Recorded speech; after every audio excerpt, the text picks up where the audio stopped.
8. septembrī visā pasaulē atzīmēja fizioterapijas dienu. Fizioterapija – tā ir medicīnas zinātne un praktika, kas balstīta uz kustību un fizisko faktoru izmantošanu ārstēšanā un profilaksē. Tā ietver plašu metožu kopumu, ārstniecisko vingrošanu, masāžu, manuālās tehnikas, kā arī darbu ar modernām iekārtām. Fizioterapeita palīdzība nepieciešama gan sportā, gan atvesļojoties pēc insulta, mugurkaulu traumām, operācijām, kā arī tiem, kas vēlas saglabāt locītavu un muguras veselību.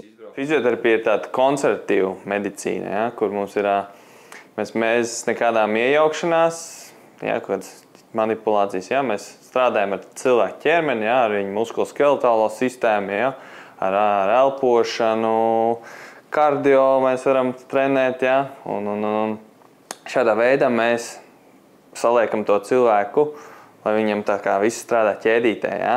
Bez pēdas nebūs celis, bez ceļa nebūs gūžas veselība un, protams, bez apakšējā ekstremitāšu veselības arī būs mums muguras sāpes. Ja? Tā kā tas viss jāsaliek tādā ķēdītē, lai katrs posms strādā teicami, perfekti, un lai cilvēks varētu dzīvot pilnvērtīgu dzīvi, ja? Dzīvē nejust kaut kāda diskomforts. Es atnākot šeit sāku strādāt, lielāko daļu bija cilvēki ar muguras lejas sāpēm. Tad tagad kaut kā ir pamainījies, ka ir plecu problēmas, ja? Šī atduras sindromi, iesaldētie pleci, tur rotatoru manžetes muskuļu plīsumi un dažādas citas, ja, traumas. Ja. Tā kā es gribētu teikt, ka cilvēki arvien vairāk nāk ar plecu joslas problēmām. Ja? Tas saistīts vairāk, kad cilvēks strādā birojā, šis te vienveidīgās kustības, ja? Plecu līmeņa kustības, kur ir visu dienu, ja? Mēs visu laiku pelīti kustam šur, tur. Un tās muskuļu struktūras, ja, tiek pārslogotas, un tad tur rodās iekaisums, un aizējam vēl kaut ko sportzālē padaram, ja, kāds smagāks vingrinājums, ja, sāk sāpēt, un tad jau tas pārvēršas par hroniskām problēmām, un tad cilvēks jau nāk ciemos. Ja problēma ir hroniska, var palīdzēt? Tieši tā, ja, cilvēkam ir, piemēram, hronisks iesaldētais plecs, ja, piemēram, ja, kas attīstās bez nekādiem iemesliem, ja, bieži vien, ja, pirms cilvēkam sāk ierobežoties kustības plecā, nu tad ir tā, ka cilvēks nevar neko izdarīt, un lēnām garām mēs viņu to plecu laužam vaļā, ja, kustinam vaļā, un beigās jau sasniedzam to pilnu kustību amplitūdu. Ja. Tā kā hronisks problēmas ir tas, kad vajag nākt, ja, bet vislabāk, protams, viņas neielaist. Ja, tas tā ir. Psihoemocionālais stāvoklis ir ļoti svarīgs. Ja. Ja cilvēkam ir stresains darbs, ja, tu viņu var tur izmīcīt, atbrīvot, ja, viņš aizies nākamā dienā uz darbu, viņam ir savilkums, ja, viņam ir stress, ja, varbūt mājās kaut kāda apstākļa, ja. Dažādi ir, ja, faktori. Stresains dzīve, ja, nu, tad viņš visu laiku ir savilkcies, ja, jo stress, savilkti muskuļi ir mūsu aizsarga mehānisms ķermenim, ja. Pie jebkādiem stresa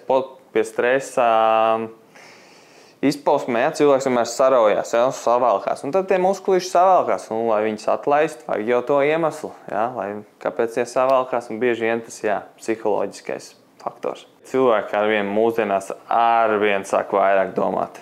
Man tā liekas. Ja, cilvēki sāk domāt, ka viņiem vajag kustēties, ja.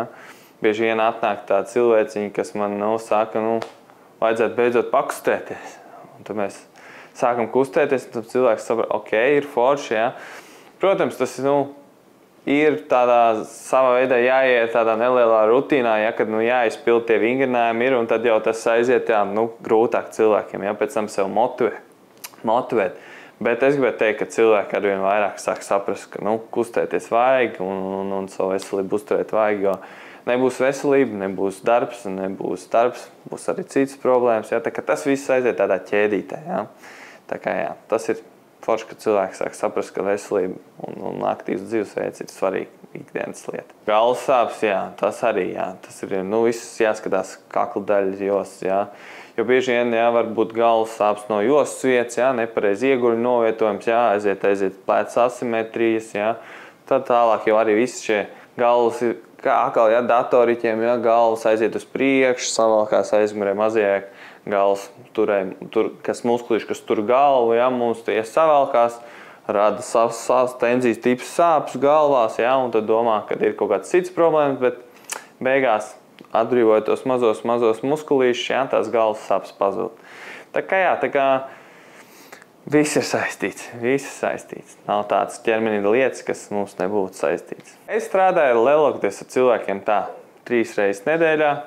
Tas ir regulāri, bet, protams, ja ir kaut kāds smagāks traumas, tur vajag biežāk, kur nevar gaidīt, kur vajag to, tad jau paskatāmies varbūt 4 reizes nedēļā.